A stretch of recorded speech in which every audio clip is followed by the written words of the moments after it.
Hey E36 fanatics, Steven here. Today I'm going to be handling a new issue with this BMW I got, and what that is a ticking noise coming from your engine. It's usually at idle, and the most common symptoms is that the ticking noise, as soon as you start it on a cold start, you'll hear it coming from the engine bay, and then maybe you rev it up to a couple thousand RPMs and the ticking noise disappears, or you start driving it, you drive it on the highway and you don't hear the ticking noise, and then you slow back down and stop and go traffic and you can hear it again. Okay, so what am I talking about when I say ticking noise? If you can hear that loud noise coming from the engine, that is a ticking noise.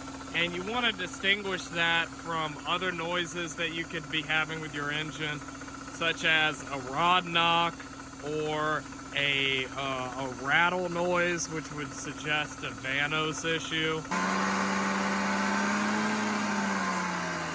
So what you just heard is the ticking noise coming from this E36, and what I just did is I started hitting the gas and raising the RPMs.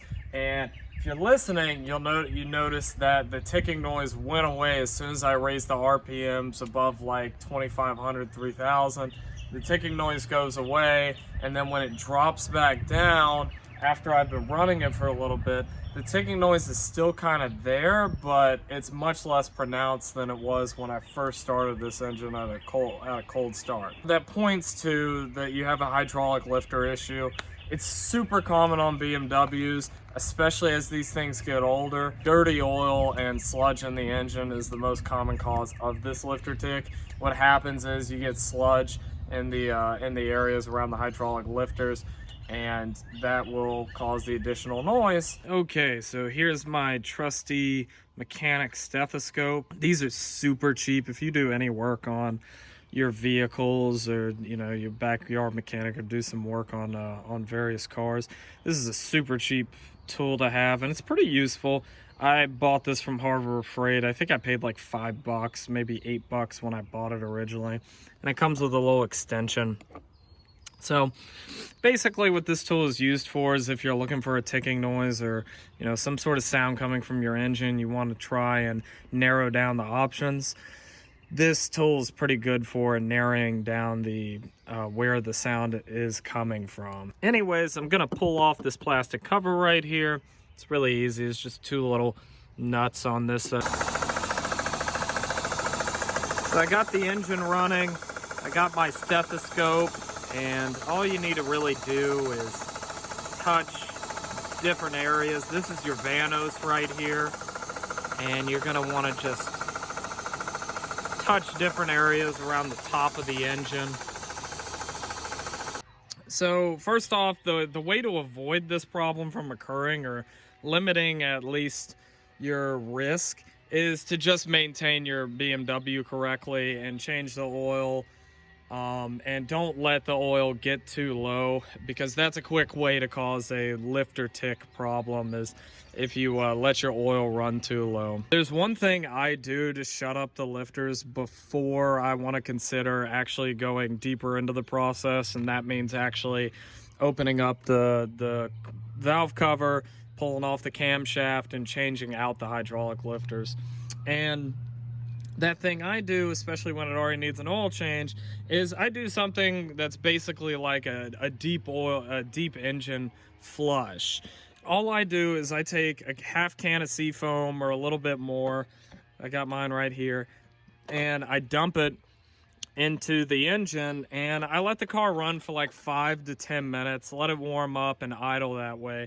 You don't want to be driving around your car with a bunch of seafoam in it. So basically what that does is it helps to break up some of the gunk and the crap that might be sitting at the top of your engine, and hopefully that'll free your lifters and eliminate this noise once you change the engine oil. Okay, so I'm finishing up the process of doing this little engine flush, oil change, whatnot.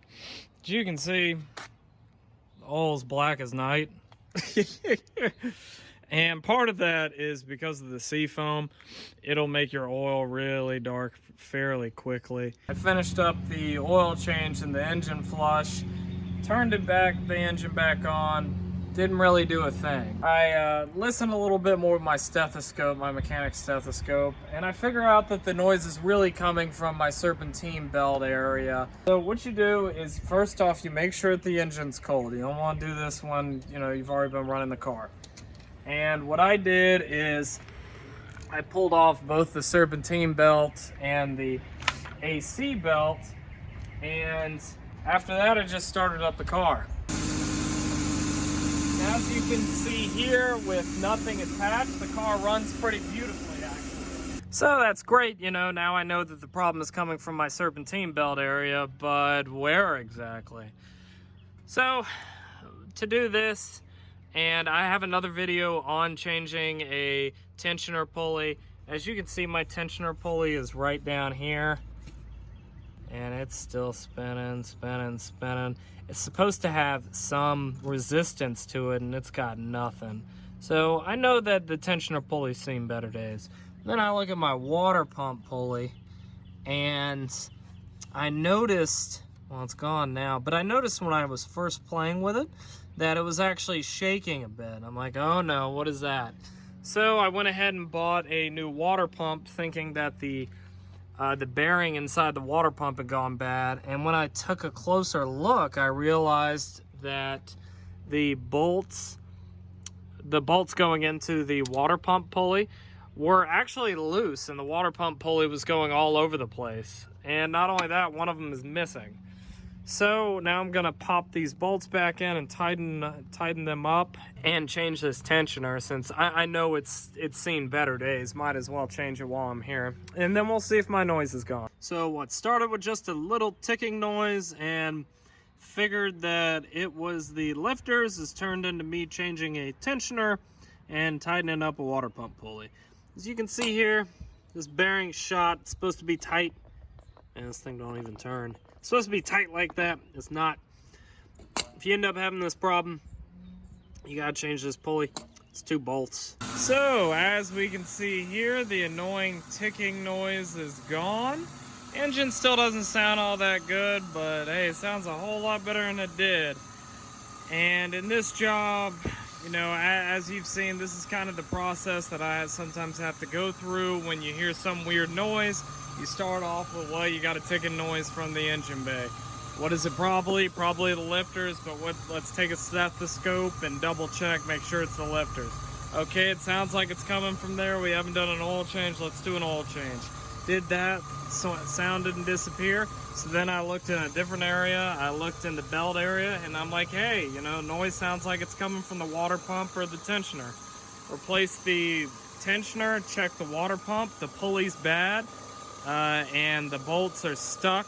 As you can see here, there's one stuck in there, and then there's one stuck right over here.